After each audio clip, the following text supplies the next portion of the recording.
नमस्कार, मैं अभिसार शर्मा। आइए देखते हैं देश और दुनिया की वो बड़ी खबरें जो आपके लिए जानना बेहद जरूरी है। लेकिन वीडियो शुरू करने से पहले आप सभी से एक छोटी सी रिक्वेस्ट है। अगर आप सच्ची पत्रकारिता को सपोर्ट करते हैं तो वीडियो को लाइक करें और कमेंट में जरूर बताएं कि आप हमें कहां से देख रहे हैं। तो चलिए शुरू करते हैं। उत्तर प्रदेश के सीएम योगी आदित्यनाथ को बड़ा झटका लगा है। चारों शंकराचार्य आमने सामने आ गए हैं और सरकार की नीतियों पर सवाल उठा रहे हैं। धर्म, राजनीति और सत्ता के मसलों पर उनकी टिप्पणियों ने सियासी हलचल बढ़ा दी। फिलहाल इस घटना से राजनीतिक दलों में बयानबाजी तेज हो गई है। बांग्लादेश में 12 फरवरी को होने वाले चुनाव के लिए प्रचार शुरू हो गया है। देश भर में कड़े सुरक्षा इंतजाम किए गए हैं ताकि किसी भी अप्रिय घटना को रोका जा सके। सभी राजनीतिक दलों के बीच जबरदस्त मुकाबला देखने को मिल रहा है, जबकि सुरक्षा एजेंसियां पूरी तरह अलर्ट मोड में आ गई हैं। जम्मू कश्मीर में सुरक्षा बलों का एक वाहन खाई में गिर गया। इस हादसे में करीब 10 जवान शहीद हो गए। यह घटना देश की सुरक्षा से जुड़ी बेहद दुखद खबर बन गई है। फिलहाल सुरक्षा एजेंसियों ने राहत और बचाव कार्य तेज कर दिया है। केंद्र की कैबिनेट ने अटल पेंशन योजना को लेकर बड़ा ऐलान किया है। कैबिनेट ने योजना को 2031 तक जारी रखने की बात कही है। यह योजना बुजुर्गों और असंगठित कामगारों के लिए बड़ी राहत साबित होगी, जबकि सरकार ने इसे आर्थिक सुरक्षा और सामाजिक कल्याण के लिए बड़ा कदम बताया है। बॉम्बे हाईकोर्ट ने महाराष्ट्र सरकार को कड़ी फटकार लगाई है। मंत्री के बेटे की गिरफ्तारी न होने पर सवाल उठाए गए हैं। न्यायपालिका और सरकार के बीच इस मामले को लेकर विवाद खड़ा हो गया है। फिलहाल कई राजनीतिक दलों ने कोर्ट की टिप्पणियों पर अपनी अपनी प्रतिक्रिया दी है। हार्वर्ड की एक नई रिपोर्ट में बड़ा खुलासा हुआ है। भारत में प्रदूषण के कारण हर साल लगभग 17 लाख लोग प्रभावित हो रहे हैं। राष्ट्रीय स्वास्थ्य से जुड़ा यह मामला लगातार गंभीर होता जा रहा है, जबकि सरकार ने नागरिकों को जागरूक करने की बात कही है। कांग्रेस ने 2026-27 के चुनाव को लेकर रणनीतिक बैठक की है। राहुल गांधी और मल्लिकार्जुन खड़गे ने केरल और बंगाल की स्थिति पर चर्चा की है। पार्टी ने आगामी चुनाव के लिए रणनीति और उम्मीदवारों पर मंथन शुरू कर दिया है। फिलहाल सबकी नजरें कांग्रेस की तैयारी और रणनीति पर टिकी हुई हैं। ओडिशा सरकार ने बीड़ी, सिगरेट, गुटखा और खैनी पर पूरी तरह बैन लगा दिया है। स्वास्थ्य नीति को मजबूत करने और नशे से बचाव के लिए यह कदम उठाया गया है। व्यापारियों और आम जनता दोनों पर इसका असर पड़ने की उम्मीद है, जबकि सरकार ने उल्लंघन करने वालों के खिलाफ सख्त कार्रवाई की चेतावनी दी है। झारखंड में सुरक्षा बलों ने बड़ी कार्रवाई की है। करीब 15 नक्सलियों समेत 1 करोड़ का इनामी बदमाश मारा गया है। इस एनकाउंटर को आंतरिक सुरक्षा के लिहाज से बड़ी सफलता बताया जा रहा है, जबकि घटना के बाद सुरक्षा एजेंसियों ने अलर्ट जारी कर दिया है। दिल्ली सरकार ने होली के मौके पर ईडब्ल्यूएस महिलाओं को मुफ्त गैस सिलेंडर देने का ऐलान किया है। यह योजना गरीब और जरूरतमंद महिलाओं के लिए बड़ी राहत भरी मानी जा रही है। वहीं सामाजिक कल्याण की दिशा में यह कदम काफी महत्वपूर्ण माना जा रहा है। फिलहाल सरकार ने वितरण और निगरानी की व्यवस्था तेज कर दी है।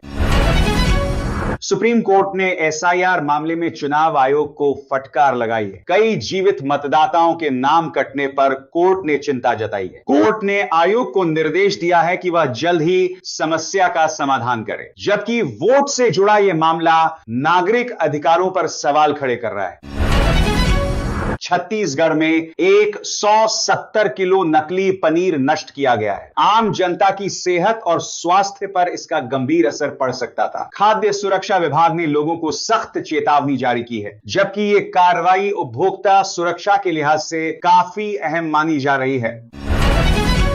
चंडीगढ़ मेयर चुनाव में आम आदमी पार्टी ने अकेले चुनाव लड़ने का ऐलान कर दिया है। जानकारों के मुताबिक यह कदम शहरी विकास और नगर प्रशासन पर असर डाल सकता है। साथ ही अन्य राजनीतिक दलों ने भी रणनीति और उम्मीदवारों की तैयारी शुरू कर दी है। फिलहाल सभी पार्टियां नई नीतियों और महिला सशक्तिकरण पर जोर दे रही हैं।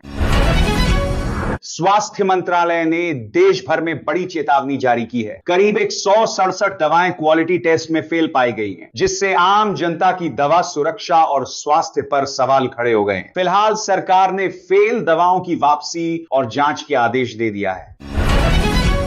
बांग्लादेश ने T20 वर्ल्ड कप भारत में खेलने से इनकार कर दिया है, जिससे स्कॉटलैंड को अंतरराष्ट्रीय टूर्नामेंट में जगह मिल गई है। खेल और अंतरराष्ट्रीय कूटनीति में इस फैसले को काफी अहम माना जा रहा है, जबकि क्रिकेट प्रेमियों में इस फैसले को लेकर मतभेद हैं।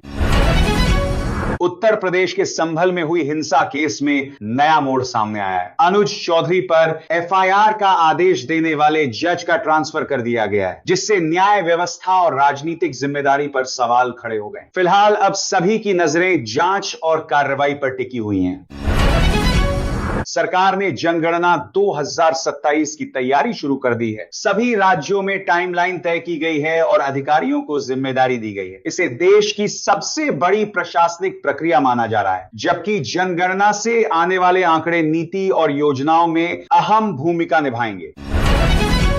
सरकार ने वाहन मालिकों के लिए बड़ा नियम लागू किया है। टोल न चुकाने पर एनओसी, फिटनेस और परमिट नहीं मिलेगा। यह कदम सड़क सुरक्षा और ट्रैफिक नियमों को सख्त बनाने के लिए उठाया गया है। फिलहाल नियम तोड़ने वालों पर जुर्माना और पेनल्टी की बात कही गई है।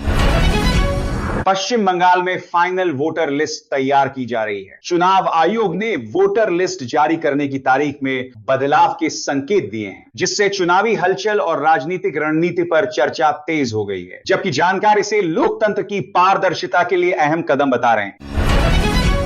नीतीश कुमार की रैली को महिलाओं ने बॉयकॉट कर दिया है। जन भावना और राजनीतिक माहौल पर इसका सीधा असर पड़ सकता है। राजनीतिक दल इसे समर्थन और विरोध का संकेत मान रहे हैं, जबकि प्रशासन ने सुरक्षा और व्यवस्था पर खास ध्यान दिया है।